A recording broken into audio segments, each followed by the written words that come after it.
Well, hi there, tubers, tubettes, various crazy people. Long time no talkie. Um, this is not a video that I want to do, but I feel compelled to do it.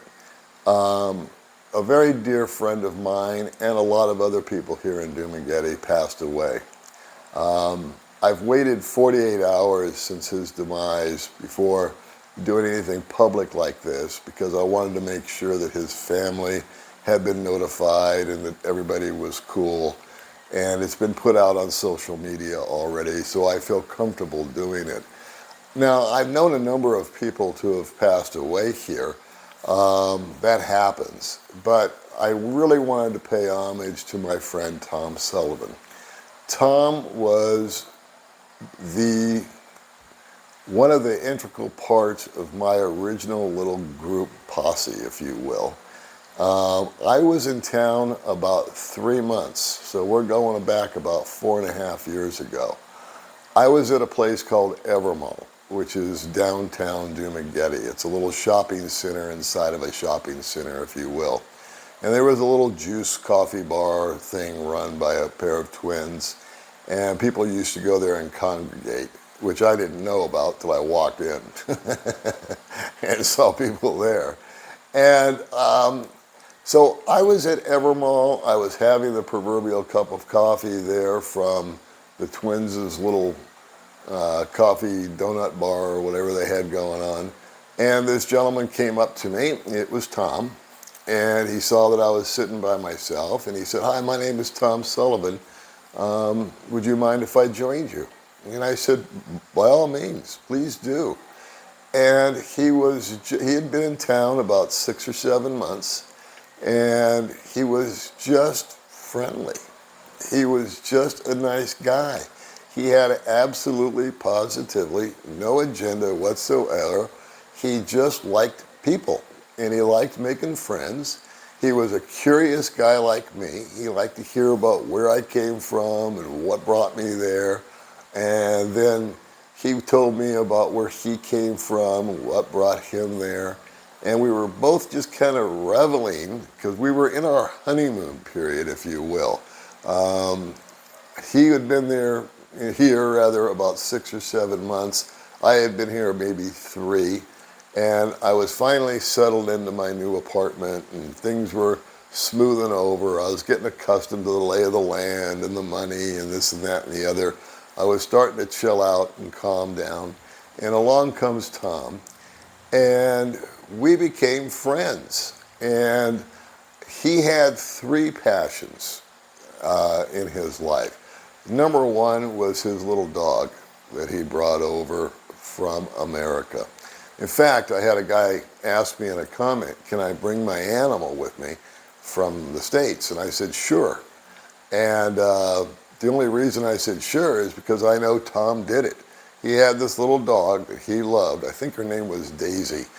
And he went through a lot of hoops, to get the dog. This is pre-COVID, of course. But he had to have a special cage and a special ticket and a pass and maybe a quarantine. Who the hell knows? But he went through all kinds of hoops to get this little dog over here. But that was his baby. Tom had never married or had kids. And he was my age. So I believe, I don't know his exact age. I'm 66. He might be the same age, a year younger, a year older, somewhere in that neighborhood. But his number 1 passion was the dog. And his number 2 passion was drinking. And his number 3 passion was eating. And just having a good time and relaxing. And that, my friends, is as complicated as Tom got. Tom never, ever got into an altercation with anyone. I never saw Tom, and I have polled people that knew him and loved him like I did, that we never, ever once saw him without a smile on his face. And he was just happy to be here. He was happy to be done working. He was happy to be retired. He was happy to be content with what he had.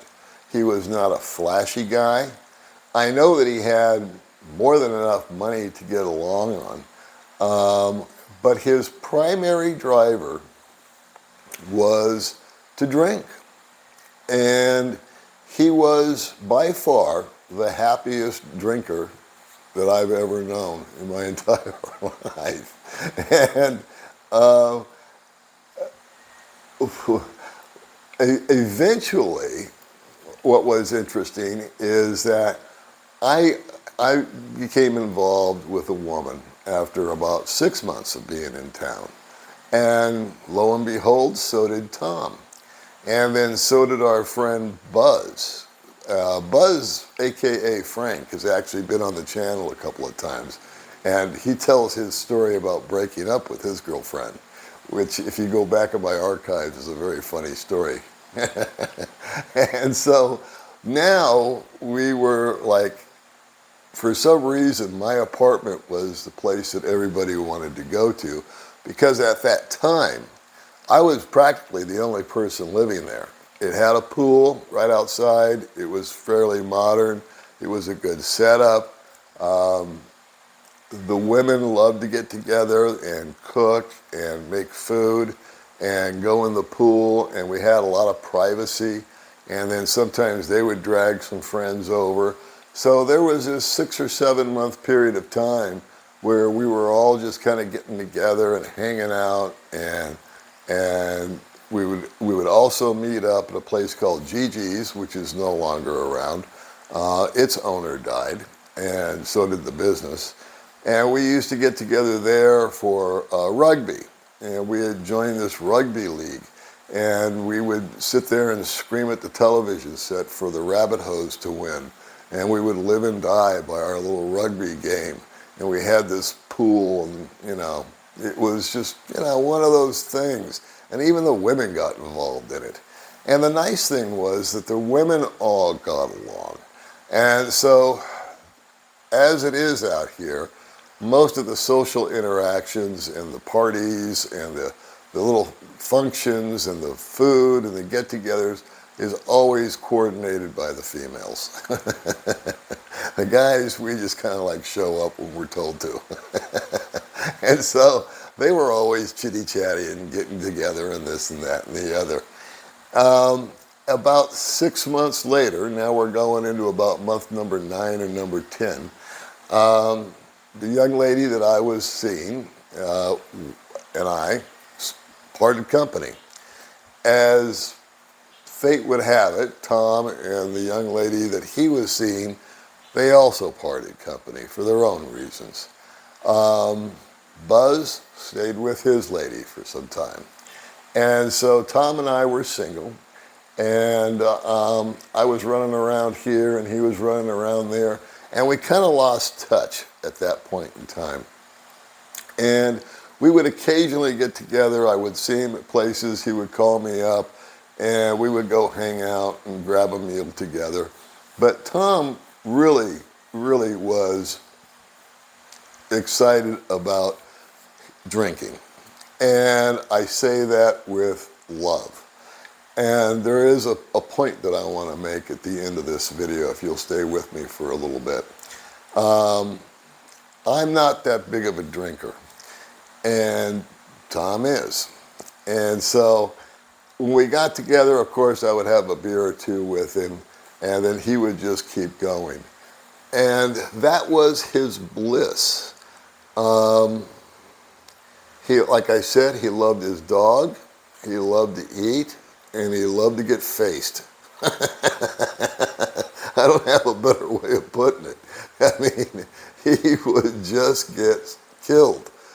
And he actually rented a house that was in possession of 3 different bars and restaurants, which all, by the way, except for one, are gone now because of the 19. But his house, he picked out its location solely on the fact that he could walk home after getting totally tuned up at either 1, 2, or all 3 of the bars that were close by. He had this little car that he drove little jeepney thing. I forget what it's called. And he loved that thing. And to me, it was the worst car in Dumagetti. Because one day he called me up and he says, hey man, he goes, I really like that area that you're living in. Can we go together? I'll pick you up and we'll go up the hill. And I just want to drive around and you take down some phone numbers and we're looking for some places to rent. And I said, yeah, man, let's do it. You know, come on by. And so I hopped into his little Jeep, I call it. And for the life of me, I can't remember what it is. It's not a Jeep, but it's sort of like that. Anyway, and off we went. And he was just telling me, well, isn't this a great ride? You know, I love this little car. It does this and it does that. Again, he was just as happy as could be. And I have to tell you that as I sat there in that vehicle, I said, this is the worst car I've ever ridden in. And I didn't have the heart to tell him. But we were gone about an hour and a half. We had absolutely no success in finding an apartment. We decided to call it a day. He dropped me off, and I felt like I had been in a washing machine on the agitate cycle for about 2 hours because my body was just wrecked from every little bump and creak. This car just went right through my bones. And old Tommy, he would just sit there just loving it, thinking it was the greatest thing. And of course, we had the dog with us. And so he always had a smile. He always had a big grin.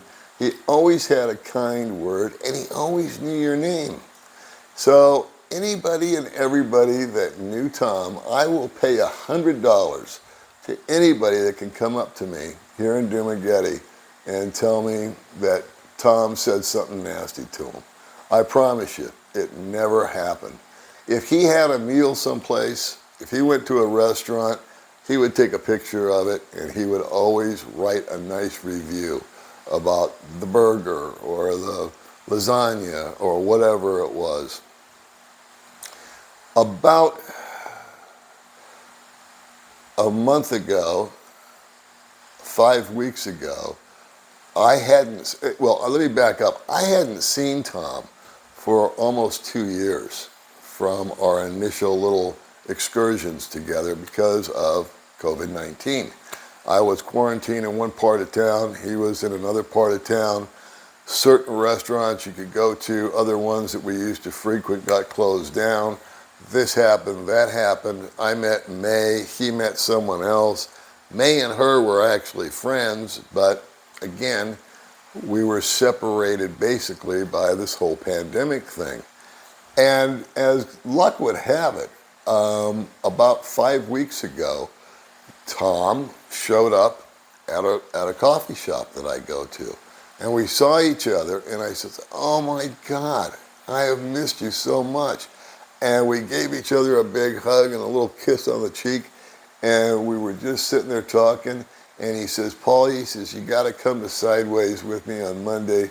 They're playing whatever game, because he loves sports too. And I said, well, I'll do my best to make it, but I'm not a big deal. I'm a big guy on the early morning football games. They get too ruckus and too loud, and I'm sad now that I didn't do it. About a week after us having an opportunity to reconnect and say hi to one another, he went into the hospital with cirrhosis of the liver. The drinking had finally caught up with him. And sadly, about 30 days later, which was the night before last, he passed.